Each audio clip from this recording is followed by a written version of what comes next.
Hello guys, আসসালামু আলাইকুম। আশা করি সবাই ভালো আছেন। আপনাদের দোয়ায় আমিও অনেক ভালো আছি। নদীতে নাকি অনেক রুই মাছ হচ্ছে, বড় বড় মাছ হচ্ছে। ভাবলাম আমিও যাই, দেখি আমার কপালে রুই মাছ আছে কিনা।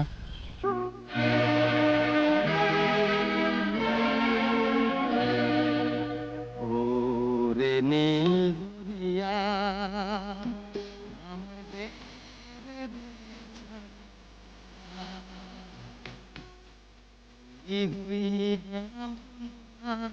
এটাকে আবার কেউ নীল দরিয়া ভেবেন না, এটা আমাদের বেগবতী নদী।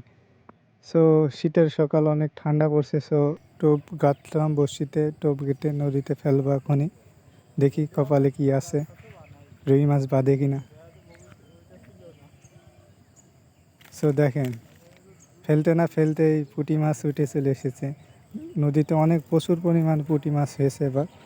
দেখেন, কপালে মনে হয় আমার রুই মাছ নাই।